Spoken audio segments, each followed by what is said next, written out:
নমস্কার। আমার বহু দর্শক বন্ধু আছেন যারা সাইবার ক্যাফে চালান। এবার সাইবার ক্যাফেতে আপনারা রেলের টিকিট, প্লেনের টিকিট, হোটেল বুকিং এই সমস্ত কাজ তো করেই থাকেন। তো আমার যে সমস্ত ভিডিওগুলি ট্রেনের টিকিট বুকিং করার প্রসেস দেখানো হয়েছে, মানে আইআরসিটিসি এজেন্ট আইডি থ্রু, সেখানে অনেক দর্শক বন্ধু কিন্তু কমেন্ট করেছেন আমরাও আইআরসিটিসি এজেন্ট আইডি নিতে চাই, তো আমরা কিভাবে নেব। তাদের জন্য এই ভিডিওটা আমি বানিয়ে দিচ্ছি। প্রথমত এখানে বলে রাখি, আইআরসিটিসি এজেন্ট আইডি শুধুমাত্র যারা বিজনেস করেন তাদের ক্ষেত্রেই নেওয়া উচিত। আপনি সাধারণ মানুষ হলেও নিতে পারেন, কিন্তু সেক্ষেত্রে কিন্তু আপনার কোনো রকম প্রফিট হবে না। নর্মালি আইআরসিটিসি এজেন্ট আইডি এবং পার্সোনাল আইডি এই দুটোর মধ্যে পার্থক্য আছে। পার্সোনাল আইডি শুধুমাত্র নিজে যাওয়ার জন্য বা আপনার পরিচিত, মানে আপনার ব্লাড রিলেটিভ, আপনার ফ্যামিলি মেম্বারদের ট্রেনে জার্নি করার জন্য অনলাইন টিকিট রিজার্ভেশনের ক্ষেত্রে এই পার্সোনাল আইডি কাজে লাগে। কিন্তু যখনই আপনি রেলের এজেন্ট আইডি নিয়ে নেবেন, সেক্ষেত্রে কিন্তু আপনি সেই এজেন্ট আইডি নিয়ে আপনি আপনার দোকানে বসে বা আপনার প্রতিষ্ঠানে বসে রেলের টিকিট রিজার্ভেশন করতে পারবেন এবং সেই টিকিট সেল করতে পারবেন।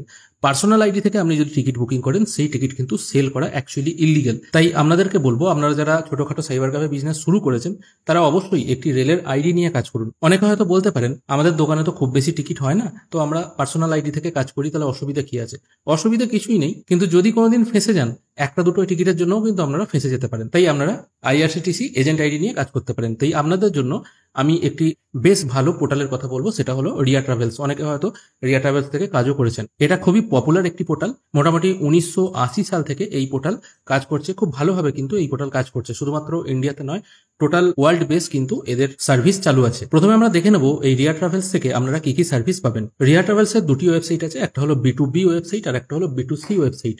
B2C ওয়েবসাইটটা কিন্তু আপনারা যে কেউ অ্যাক্সেস করতে পারবেন, কোনো রকম অসুবিধা নেই। কিন্তু যদি আপনি বিজনেস পারপাসে ইউজ করতে চান, সেক্ষেত্রে আপনাকে রিয়া ট্রাভেল B2B সার্ভিসটি নিতে হবে। একবার আপনি রিয়া ট্রাভেলস এর আইডি যদি ক্রিয়েট করে নিতে পারেন, তাহলে আপনারা এখান থেকে ফ্লাইটের ticket booking, hotel booking, bus booking, বিভিন্ন ইন্স্যুরেন্স, এমনকি ট্রেনের টিকিট বুকিং, এটার কথা আমি একটু পরে আসছি, ইউটিলিটি সার্ভিস যেমন বিল পেমেন্ট, বিভিন্ন টাইপের রিচার্জ, এই সব কিছু ফেসিলিটি কিন্তু এদের এখান থেকে পেয়ে যাবেন। এই আইডি নেওয়ার জন্য ডেসক্রিপশনে ফোন নাম্বার দেওয়া থাকবে, ওই ফোন নাম্বারে আপনারা হোয়াটসঅ্যাপ করতে পারেন অথবা ফোন করতে পারেন। বাংলাদেশ থেকে যে সমস্ত দর্শক বন্ধু দেখছেন, তাদের অনেকের প্রশ্ন ছিল তারা আইআরসিটিসি এজেন্ট আইডি নিতে চায় বাংলাদেশ থেকে টিকিট কাটার জন্য। তারা কি নিতে পারবে? এখানে প্রথমে আমি আপনাদেরকে জানিয়ে দিই, আপনারা যারা বাংলাদেশ থেকে যে সমস্ত দর্শক বন্ধু আছেন, তারা কিন্তু রেলের এই এজেন্ট আইডি বাংলাদেশ থেকে নিতে পারবেন না। তাদের কোনো রিলেটিভ যদি ভারতবর্ষে থেকে থাকে, তিনি সেই আইডি নিতে পারেন এবং সেই আইডির মাধ্যমে তিনি বাংলাদেশে বসে টিকিট অ্যাক্সেস করতে পারবেন বা সেই ওয়েবসাইট অ্যাক্সেস করতে পারবেন। বাংলাদেশের কোনো নাগরিক কিন্তু এই আইডি পাবেন না। দ্বিতীয় প্রশ্ন, এই আইডি নিতে গেলে আপনাদেরকে কি কি ডকুমেন্টেশন দিতে হবে? এই আইডির জন্য আপনাদেরকে প্যান কার্ড দিতে হবে, আধার কার্ড দিতে হবে, আপনাদের একটা ফ্রেশ ইমেল আইডি এবং ফ্রেশ ফোন নাম্বার এখানে পুট করতে হবে। মানে এমন ফ্রেশ ইমেল আইডি, এমন ফ্রেশ ফোন নাম্বার ফোন করবেন যেটা কোনোদিন আইআরসিটিসির সাথে লিঙ্ক থাকেনি। মানে হয়তো আপনি একটা পার্সোনাল আইডি খুলেছেন, সেখানে হয়তো আপনার ফোন নাম্বারটা কোনো কারণে দিয়েছিলেন, তাহলেও কিন্তু আপনার এই আইডি ওপেন করা যাবে না। যখন আপনি রেলের এজেন্ট আইডি নেবেন, তখন কিন্তু এমন ফোন নাম্বার, ইমেল আইডি দিতে হবে যেটা আগে কোনোদিন আইআরসিটিসিতে রেজিস্ট্রেশন করা হয়নি। এর সঙ্গে দিতে হবে আপনার যদি দোকান থাকে, সেই দোকানের একটা ট্রেড লাইসেন্স, আপনার দোকানের ছবি, আপনার 1 কপি পাসপোর্ট সাইজ ফটো, ব্যাস মোটামুটি এই জিনিসগুলো দিলেই কিন্তু আপনি এই আইডি ক্রিয়েট করে নিতে পারবেন। আইডি ক্রিয়েট কিন্তু খুব কম সময়ের মধ্যেই হয়ে যাবে। একবার আইডি ক্রিয়েট হয়ে গেলে আপনারা কিন্তু এই আইডিতে টাকা অ্যাড করে রেলের এজেন্ট আইডিও পেয়ে যাবেন। এবার রেলের এজেন্ট আইডির ক্ষেত্রে আপনাকে কত টাকা পেমেন্ট করতে হবে সেটা এখানে একবার দেখে নিই। এখানে দেখুন, আপনারা যখন আইডি ক্রিয়েট করবেন, কিছুক্ষণের মধ্যেই ইউজার আইডি, পাসওয়ার্ড এবং টার্মিনাল আইডি পেয়ে যাবেন। সেটাও কি করে লগ ইন করতে হয় আমি একটু পর দেখিয়ে দিচ্ছি। যখনই এখানে আইডি পেয়ে যাবেন, লগ ইন করবেন। এখানে দেখুন ট্রেন বলে একটা অপশন আছে, এখানে বুকে ট্রেন বলে একটা অপশন পেয়ে যাবেন। এটির উপর একবার ক্লিক করবেন। এখানে ক্লিক করার পর আপনার এজেন্ট আইডি, আপনার এজেন্টের নাম, এখানে সবকিছু শো হবে এবং এখানে যে রেলের আইডিটা আছে এটা কিন্তু অনেকগুলো ভাগে ভাগ করা হয়েছে। সেক্ষেত্রে আপনাকে সিলেক্ট পে এই অপশনটায় ক্লিক করে প্রসিড টু পে করতে হবে। অবশ্যই ওয়ালেটে টাকা অ্যাড করতে হবে, সেটা আমি দেখিয়ে দিচ্ছি। যদি আপনারা ওটিপি বেস নিতে চান, এবার ডঙ্গল বেস আর ওটিপি বেসের মধ্যে পার্থক্য হচ্ছে এটাই। ডঙ্গল বেস হলে আপনাকে একটা পেন ড্রাইভ টাইপের জিনিস দেওয়া হবে, পেন ড্রাইভের মতোই আর কি, সেটা আপনার মেশিনে পুট করে রাখতে হবে। যখন টিকিট বুকিং করবেন, যেহেতু সেটা আপনার মেশিনে পুট করা আছে, একটা জাস্ট পিন পুট করে কিন্তু আপনারা টিকিট বুকিং করতে পারবেন। আর ওটিপি বেস যদি আপনারা নিতে চান, সেক্ষেত্রে আপনাকে 1999 টাকা, মানে 2000 টাকা পেমেন্ট করতে হবে 1 বছরের জন্য। আর সেক্ষেত্রে রেলের টিকিট বুকিং করার জন্য আপনারা ওটিপির মাধ্যমে রেলের টিকিট বুকিং করতে পারবেন। মানে পেমেন্ট করার পর একটা আপনার ফোনে ওটিপি আসবে, ওটিপি পুট করলে তবেই কিন্তু বুকিং প্রসেস কমপ্লিট হবে। আর আপনারা যদি ওটিপি এবং ডিএসসি দুটোই নিতে চান তাহলে 2200 টাকা, যদি 2 বছরের জন্য নিতে চান তাহলে 3000 টাকা। এরকম বিভিন্ন টাইপের কিন্তু প্ল্যান আছে। তবে বেস্ট হয় ওটিপি বেস নিয়ে, আপনি একটা রেলের আইডি পেয়ে যাবেন, তার সাথে আপনি বুক ফুলিয়ে ব্যবসা করতে পারবেন। এটা কিন্তু সব থেকে বড় ব্যাপার। একবার আইডি ক্রিয়েট হয়ে গেলে এখান থেকে আপনারা এজেন্ট টপ আপ বলে একটা অপশন পেয়ে যাবেন, এটির উপর একবার ক্লিক করবেন। তারপর অনলাইন টপ আপ বলে আরেকটি অপশন পেয়ে যাবেন। এখানে আপনারা কত টাকা টপ আপ করতে চাইছেন, ধরুন আমি এখানে 5,000 টাকা টপ আপ করতে চাইছি, 5,000 টাকা এখানে পুট করলাম। তারপর সাবমিট অপশনে ক্লিক করবেন। সাবমিট করার পর এখানে বিভিন্ন রকম পেমেন্ট মোড চলে আসছে। নেট ব্যাংকিং এর মাধ্যমে করলে 5,018 টাকা 88 পয়সা লাগবে। আপনারা নেট ব্যাংকিং এর মাধ্যমে করবেন না, আপনারা ইউপিআই সিলেক্ট করবেন, তাহলে কিন্তু কোনো এক্সট্রা চার্জ এখানে দিতে হচ্ছে না। ডাইরেক্ট ফোনপে অ্যাপের মাধ্যমে পে নাও করলেই কিন্তু পেমেন্ট হয়ে যাবে এবং তৎক্ষণাৎ আপনার ওয়ালেটে কিন্তু এই ব্যালেন্স অপশনে আপনার যে টাকাটা অ্যাড করলেন সেটা কিন্তু শো হবে। ট্রেনের টিকিট বুকিং করার ক্ষেত্রে আপনাদেরকে একটা কমিশন দেওয়া হবে। নন এসির ক্ষেত্রে আপনারা 16 টাকা সামথিং, মানে 17 টাকার মতো কমিশন পাবেন, আর এসির ক্ষেত্রে 34 টাকার মতো আপনারা কিন্তু কমিশন পেয়ে যাবেন।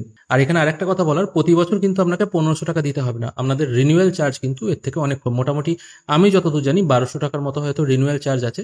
প্রথমবার আপনার আইডি কিনতে কিন্তু একটু খরচ বেশি পড়ে, তারপর কিন্তু রিনিউ করতে অত টাকা চার্জ লাগে না। এখান থেকে আপনারা কিন্তু ফ্লাইট বুকিংও করতে পারবেন, তবে ফ্লাইট বুকিং করার জন্য সেরকম কোনো বাধ্যবাধকতা নেই যে কোনো আইডি রিনিউ করতে হবে। ফ্লাইট আপনারা এই আইডি একবার পেয়ে গেলেই কিন্তু ফ্লাইট বুকিং আনলিমিটেড করতে পারবেন, কোনো রকম অসুবিধা নেই। আর তার থেকেও বড় কথা, ফ্লাইট বুকিং করার ক্ষেত্রে আপনারা কিন্তু এখানে মার্কআপ বসাতে পারবেন। মার্কআপ বলতে অ্যাকচুয়ালি আমি ব্যাপারটা বোঝাচ্ছি আপনাদের। নর্মালি আপনারা ফ্লাইটের টিকিট বুকিং করার পর কাস্টমারকে যখন আপনি টিকিটটা সেল করবেন, তখন কিন্তু আপনার যে কমিশনটা থাকে সেটা কিন্তু ফ্লাইট টিকিটে লেখা থাকে না। রেলের ক্ষেত্রে যেমন এজেন্ট চার্জ বলে একটা লেখা থাকে, দিয়ে টোটাল অ্যামাউন্টটা সেই টিকিটে শো হয়। যেমন এখানে ধরুন এজেন্ট সার্ভিস চার্জ বলে লেখা আছে 20 টাকা, তারপর কিন্তু টোটাল এখানে ফিগারটা করা হয়েছে। কিন্তু ফ্লাইটের টিকিটে এরকম কোনো আলাদা করে এজেন্ট সার্ভিস চার্জ বলে কোনো কথা লেখা থাকে না, তাই কাস্টমার কিন্তু আপনাকে এক্সট্রা কোনো টাকা দিতেও চাইবে না। সেক্ষেত্রে কিন্তু আপনাকে মার্কআপ বসাতে হবে। মার্কআপ কি করে আপনারা বসাবেন সেটা কিন্তু আমার পূর্বে একটি ভিডিও দেওয়া আছে, সেখান থেকে দেখে নিতে পারেন। আপনাদের পছন্দ মতো কিন্তু সেখানে প্রতি প্যাসেঞ্জার হোক বা পার টিকিট হোক বা অ্যামাউন্টের উপর নির্ভর করে আপনারা কিন্তু এক্সট্রা চার্জ সেখানে বসাতে পারেন, এবং যেটা টিকিটের সঙ্গে প্রিন্ট আউট হয়েই চলে আসবে, এবং আপনি কাস্টমারকে প্রিন্ট প্রাইসে টিকিট বিক্রি করতে পারবেন। রেল ও বিমান তো গেল, এখান থেকে আপনি হোটেল বুকিং করতে পারবেন, বাস বুকিং করতে পারবেন। এছাড়া এখান থেকে ইন্স্যুরেন্সের কিছু কিছু কাজ করতে পারবেন। ইউটিলিটি সার্ভিস অপশনে আমরা যদি দেখি, এখানে কিন্তু অনেক সার্ভিস কামিং সুন দেখাচ্ছে, তাও কিন্তু এখানে ইলেকট্রিক বিল পেমেন্ট, বিভিন্ন টাইপের রিচার্জ, এই সার্ভিসগুলো কিন্তু আপনারা পেয়ে যাবেন। ভিডিও শুরু করার আগে আমি যেটা বলছিলাম, রিয়া ট্রাভেলসের কিন্তু দুটো ওয়েবসাইট আছে। আপনারা যে ওয়েবসাইটটা পাবেন সেটা হলো B2B, মানে বিজনেস টু বিজনেস সার্ভিস যেটা আছে সেটা পেয়ে যাবেন। আর একটা ওয়েবসাইট আছে সেটা হলো রিয়া ট্রাভেল B2C, সেটা হচ্ছে নর্মাল কনজিউমারের জন্য, সেটা কিন্তু সবাই অ্যাক্সেস করতে পারবে। সেখানে কিন্তু যে ওয়েবসাইটটার কথা আমি বলছি, এই ওয়েবসাইটটা কিন্তু সকলেই অ্যাক্সেস করতে পারবে। ফ্লাইট টিকিট, হলিডে, এইসবের জন্য এখানে কিন্তু কোনো রকম কমিশন স্ট্রাকচার নেই। কিন্তু আপনারা যে পোর্টালটা পাবেন সেটা হচ্ছে B2B। যখনই কোনো বিজনেস পারপোজে পোর্টাল ইউজ করবেন, সেটা আগে দেখে নেবেন সেটা B2B না B2C। B2C হলে যে কেউ কিন্তু অ্যাক্সেস করতে পারবে, সেখানে কিন্তু আপনার কোনো কমিশনের ব্যাপার থাকে না। B2B-তে কমিশনের ব্যাপার থাকে।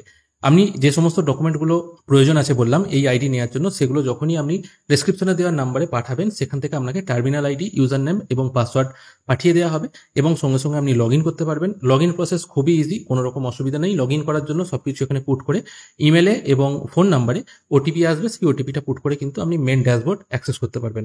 এবং তারপর যদি আপনার মনে হয় IRCTC আইডি আপনার প্রয়োজন আছে, এবং আমি প্রত্যেককে অনুরোধ করব, আপনারা যারা সাইবার ক্যাফের কাজ করছেন, বেশি টাকা তো নয় ওইরকম, আপনাদের ইলেকট্রিক বিল, ধরুন দোকানে যে ইলেকট্রিকটা আছে সেটাও কিন্তু একটা ইনভেস্টমেন্ট, বা দোকানে একটা মেশিন কিনেছেন সেটাও কিন্তু একটা ইনভেস্টমেন্ট। সব ইনভেস্টমেন্টের টাকা কিন্তু সবসময় উঠে আসে না, সেরকমই এটাও কিন্তু একটা ইনভেস্টমেন্ট। আপনি আপনার বিজনেসকে সেফভাবে চালানোর জন্য অবশ্যই এরকম, যদি রেলের টিকিট কেটে থাকেন আর কি, তাহলে অবশ্যই একটা IRCTC আইডি এখান থেকে নিয়ে নিতে পারেন। অনেক দর্শক বন্ধু অনেকদিন থেকে বলছিলেন, আমি অনেক খুঁজেও কিন্তু কোনো রকম ভালো আইডির সন্ধান পাইনি, তবে এই আইডির সন্ধান পেয়েছি। আমি নিজেও ইউজ করে দেখেছি, আইডি কিন্তু যথেষ্ট ভালো, এবং এই পোর্টালও কিন্তু যথেষ্ট স্ট্রং। আশা করি আজকের এই ভিডিও আপনাদের ভালো লেগেছে। যদি ভালো লেগে থাকে অবশ্যই একটি লাইক করবেন। ভিডিও দেখার জন্য অসংখ্য ধন্যবাদ, ভালো থাকবেন।